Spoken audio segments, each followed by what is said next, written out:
In an article published by nationalpartnership.org in April of 2017, it is stated that women employed full-time in the United States lose a combined total of $840 billion each year due to the wage gap. As professionals in the workforce, it is important that we are aware of this issue.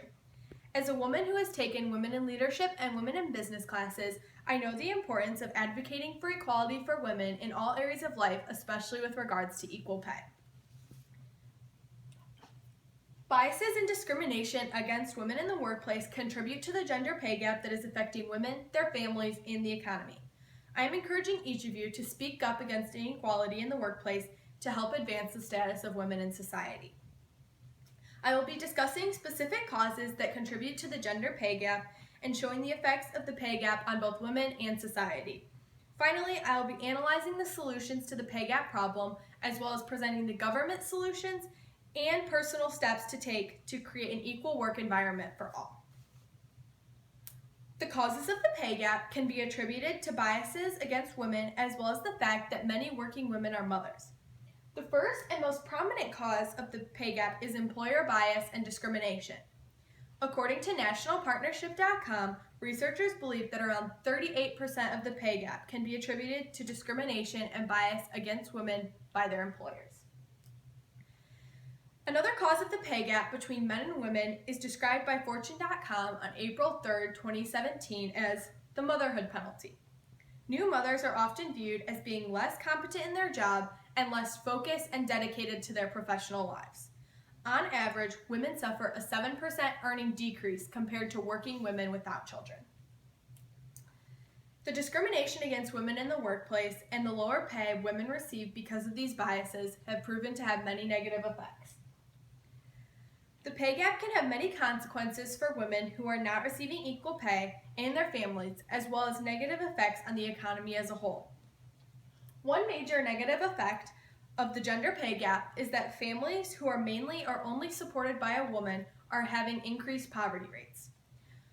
According to a report by the Institute for Women's Policy Research on April 5, 2017, the current poverty rate for single mother households, 2013 to 2015 average, is 28.9%. 49.8% of these single mother families could be brought out of poverty if women received an equal wage. The IWPR also brings to light the effect that unequal pay for women has on the economy as a whole. If women received equal pay, the U.S. economy would produce an income of $512.6 billion more. The additional money in the U.S. economy would mean increased tax dollars, and this would help to eliminate both state and federal debt. Women in poverty, their families, and the economy would all benefit greatly from the gender pay gap being eliminated. While government action has already been taken to help close the pay gap, there are more solutions that need to be acted upon by both individuals and by employers who are not paying women equal wages to their male counterparts. In 1963, the government passed the Equal Pay Act. However, the act is not working as it should. The Equal Pay Act of 1963 states that employers may not pay unequal wages to men and women who perform jobs that require substantially equal skill, effort, and responsibility, and that are performed under similar working conditions within the same establishment.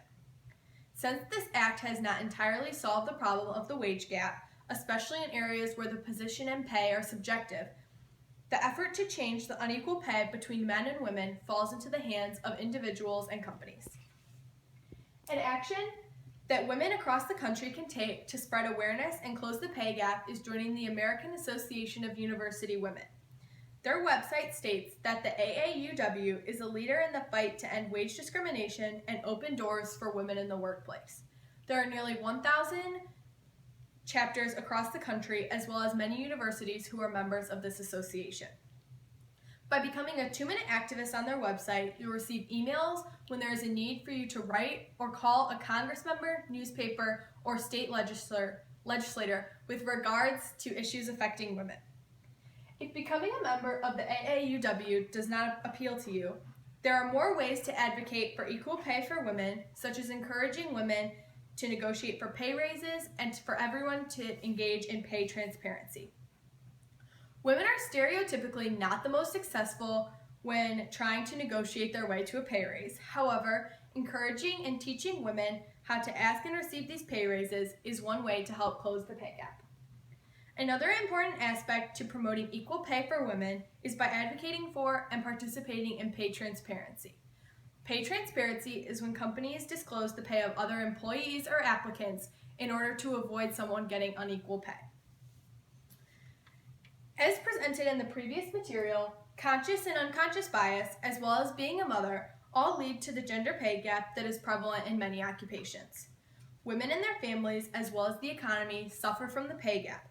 And while the 1963 Equal Pay Act has helped to close the wage gap, there are still actions that must be taken by individuals and employers, such as joining the AAUW, negotiating for pay raises, and practicing pay transparency. Many sources state that the gender pay gap is not expected to close until 2059, with equal pay for African American and Hispanic women not coming until much later after that. I'm encouraging all of you to advocate for women to negotiate their pay and for companies to practice pay transparency so that women can finally get the pay that they deserve.